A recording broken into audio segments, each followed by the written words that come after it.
오늘 본문은 먼저 남유다 왕 아마샤의 말년을 기록하고 있습니다. 아마샤의 통치에 관하여는 어제 말씀을 나누었는데요.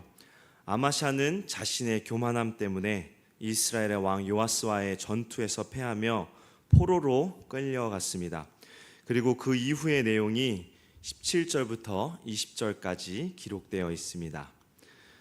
아마샤는 북이스라엘의 왕 요아스가 죽은 후에 포로에서 풀려나 예루살렘으로 돌아와 15년을 다스리며 살았지만 그는 비참하게 죽음을 맞게 됩니다.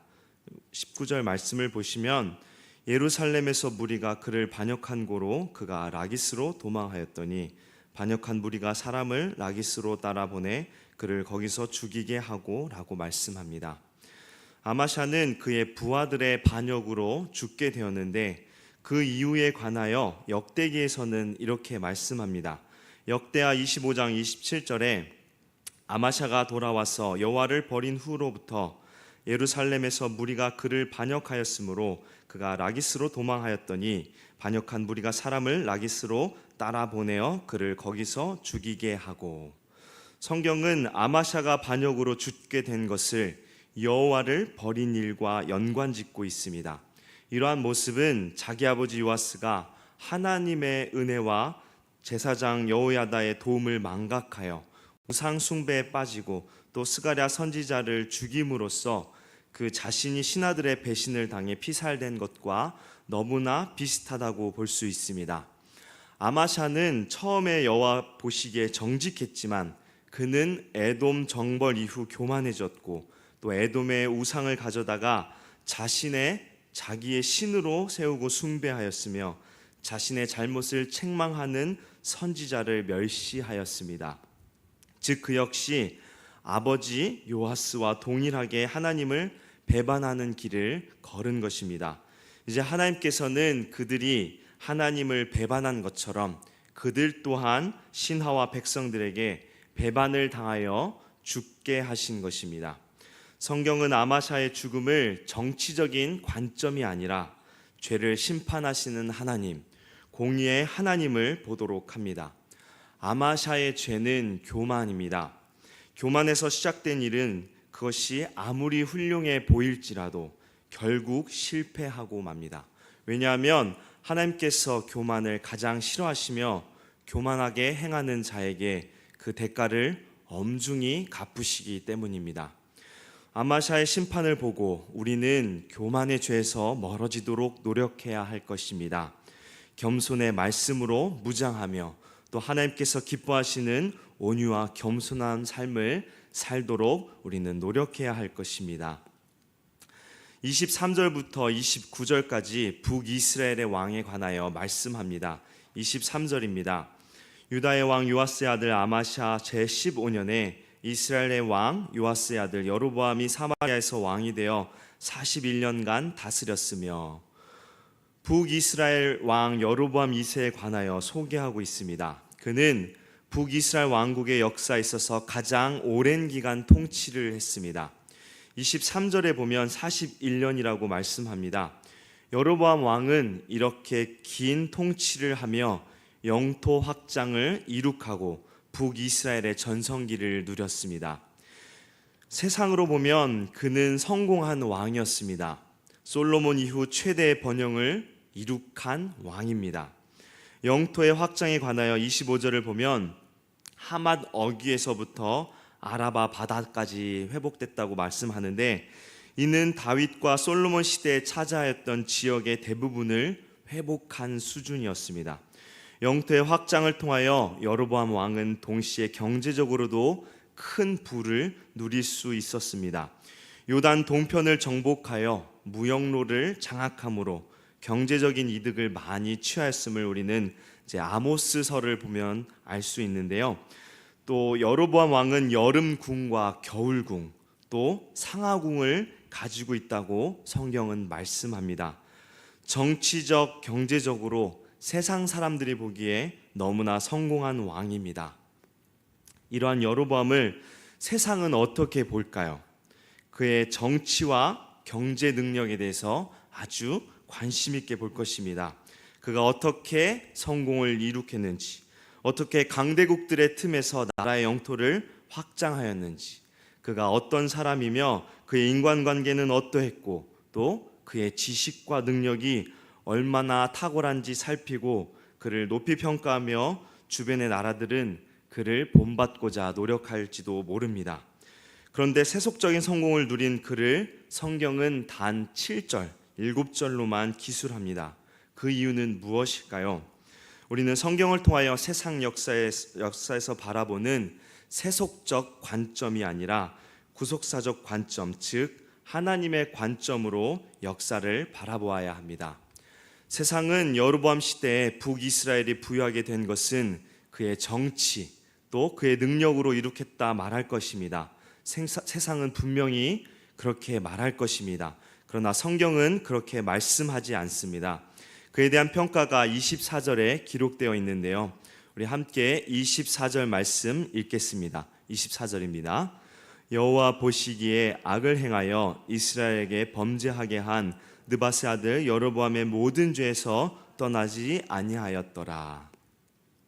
성경은 여로보암 왕을 악하다고 평가합니다.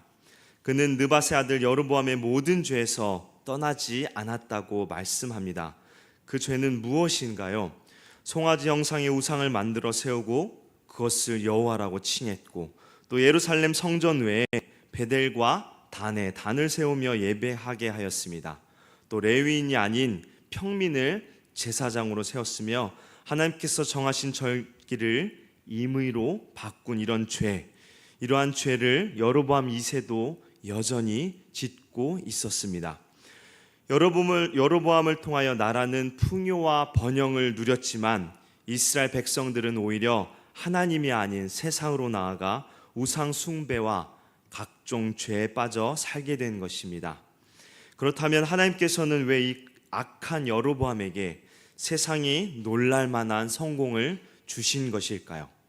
하나님께서는 북이스라엘이 여로보암 시대 영토가 확장되어 옛 땅이 회복될 것을 요나 선지자를 통하여 말씀하셨습니다. 25절입니다.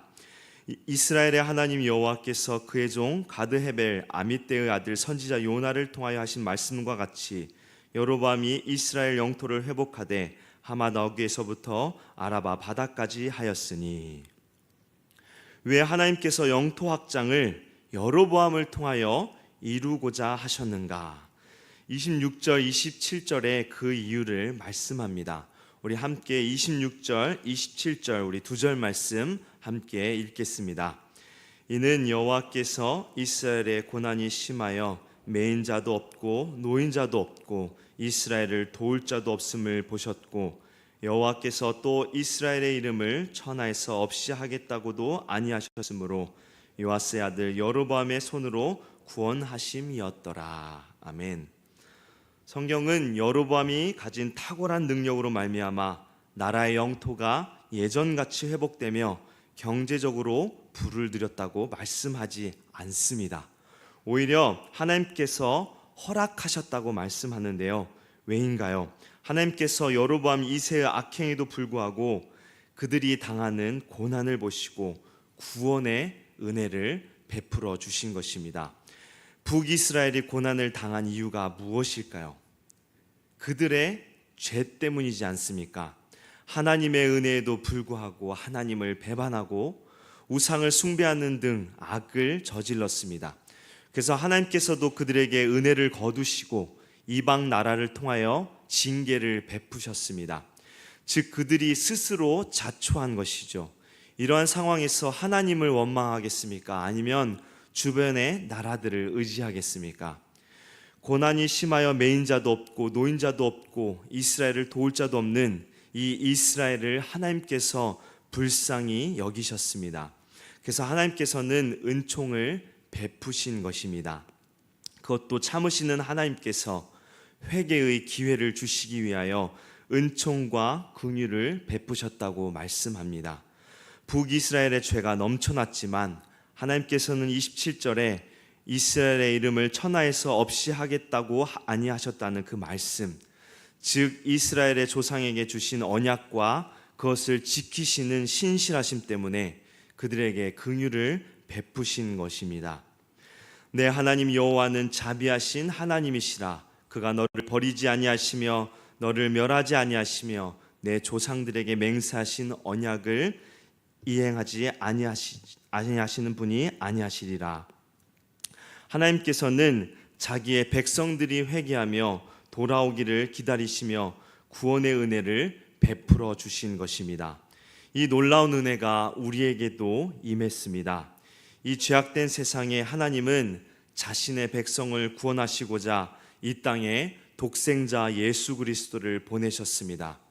우리들에게 선한 무언가가 있어서가 결코 아닙니다. 죄 가운데 있는 우리가 무슨 선한 일이 있을까요?